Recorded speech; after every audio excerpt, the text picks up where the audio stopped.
कि यदि सत्यम के कोपे, यदि सत्यम किंग कोपे ने, कितना सुंदर कहा गया कि तुम्हें कोई गाली दे रहा है, तुम्हारी कोई आलोचना कर रहा है, तुम्हारी कोई निंदा कर रहा है, तुम्हारे बारे में कुछ कह रहा है, तो तुम्हें क्या करना चाहिए? आकृष्टेन मतिमता तत्वान्वेषणे मति कार्या, तत्व की अन्वेषणा में मति लगानी चाहिए कि यदि सत्यम, मेरे बारे में जो कह रहा है अगर वह सत्य है तो फिर मुझे क्रोध नहीं, मुझे बदलना चाहिए, क्रोध नहीं करना चाहिए, बदलूं मैं अपने आप को। यदि सत्यम, अगर झूठ है तो मुझ पर लागू ही नहीं होता, फिर मुझे क्रोध क्यों करना चाहिए? जब मुझ पर लागू ही नहीं होता, वह कोई आरोप लगा रहा है, निंदा कर रहा है, वह मुझ पर लागू ही नहीं है, क्यों मैं वैसा नहीं हूँ, तो फिर मैं क्रोध क्यों करूँ? मैं मानूँ कि वह किसी दूसरे को ही कह रहा है। ये बड़ा अवरोध है शिक्षा का, क्रोध की प्रकृति।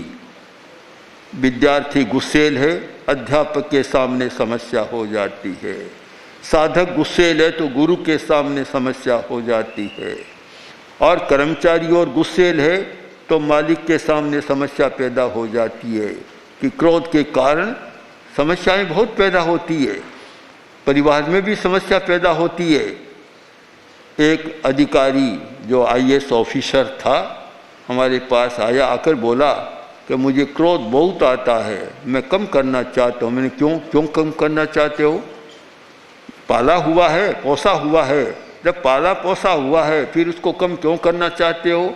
बोला कि परिवार में बड़ी समस्या पैदा हो गई है और मेरे कारण सारा परिवार दुखी बन रहा है, मुझे दया आ रही है, अब मैं क्रोध को कम करना चाहता हूँ। तो हर जगह समस्या आती है तो सब चिंतन करें कि क्रोध शिक्षा ग्रहण में भी बड़ा अवरोध है। वह शिक्षा को सम्यक प्रकार से ग्रहण नहीं कर सकता, जो कुछ कहा जाए उल्टा ही ग्रहण करेगा।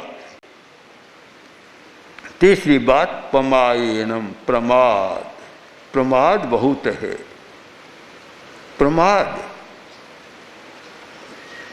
प्रमाद या तो नींद की बहुत आदत है, बस नींद ही नींद में रहता है। पढ़ने बैठे तो नींद, ध्यान करने बैठे तो नींद, वार्ता करने बैठे तो नींद। अब नींद की इतनी भारी आदत है, समस्या है, वह शिक्षा को ग्रहण नहीं कर सकता।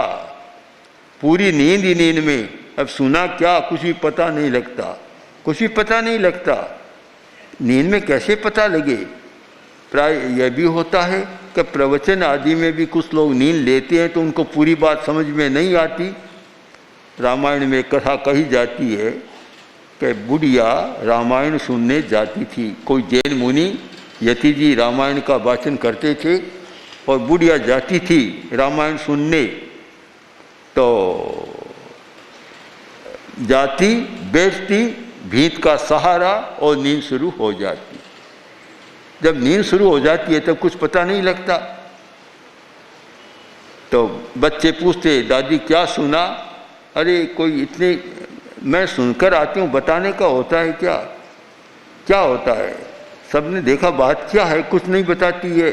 एक दिन बच्चे गए, जाकर देखा तो दादी तो खर्राटे भर रही थी, तो नींद में मुंह खुल गया।